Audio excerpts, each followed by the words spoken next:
जय श्री कृष्ण, जय श्री राम।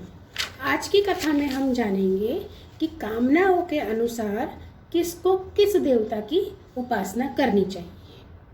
तो शुरू करते हैं कि भागवतम में बताया है कि अगर किसी को ब्रह्म तेज की इच्छा हो तो उसे बृहस्पति की उपासना करनी चाहिए, और अगर जिसे इंद्रियों को विशेष शक्ति की कामना हो तो उसे इंद्र की उपासना करनी चाहिए। संतान की लालसा हो तो प्रजापतियों की, और जिसे लक्ष्मी चाहिए उसे माया देवी मतलब माता लक्ष्मी की उपासना करनी चाहिए। जिन्हें तेज की इच्छा हो उन्हें अग्नि की, और जिन्हें धन चाहिए उन्हें वसुओं की उपासना करनी चाहिए।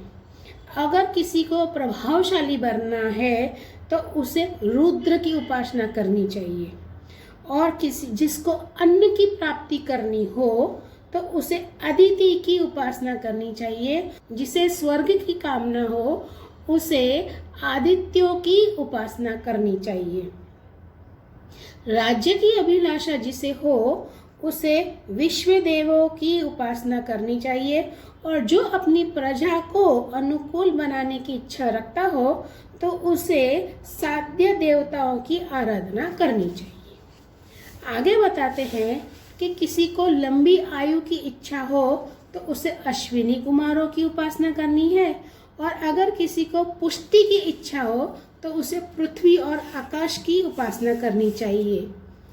अगर सौंदर्य की कामना हो तो गंधर्वों की, और पत्नी चाहिए। अगर किसी को विवाह नहीं हो रहा है उसे पत्नी चाहिए तो उन्हें अप्सराओं की उपासना करनी चाहिए। और अगर किसी को सबका स्वामी बनना है तो उसे ब्रह्मा की आराधना करनी चाहिए। यश की अगर इच्छा है तो यज्ञ पुरुष की, और जिसे खजाने की लालसा हो उसे वरुण की उपासना करनी चाहिए। विद्या प्राप्त करने की आकांक्षा हो तो भगवान शंकर की उपासना करनी है, और अगर पति पत्नी में परस्पर प्रेम बनाए रखना हो तो पार्वती जी की उपासना करनी है। धर्म उपार्जन करने के लिए भगवान विष्णु की, वंश परंपरा की रक्षा के लिए पितरों की, और बाधाओं से बचने के लिए यक्षों की, और बलवान होने के लिए मरुदगणों की उपासना आराधना करनी चाहिए।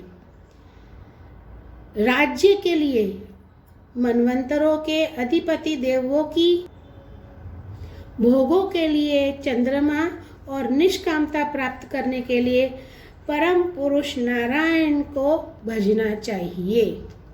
और जो बुद्धिमान पुरुष हैं वो चाहे निष्काम हो, समस्त कामनाओं से युक्त हो अथवा मोक्ष चाहता हो, उसे तो तीव्र भक्तियों के द्वारा केवल पुरुषोत्तम भगवान की ही आराधना करनी चाहिए।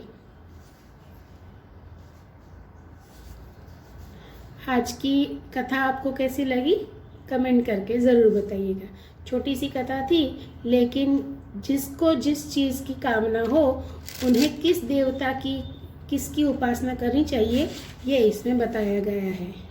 जैसा इसमें लिखा है मैंने वैसा ही आपको बताया है। धन्यवाद।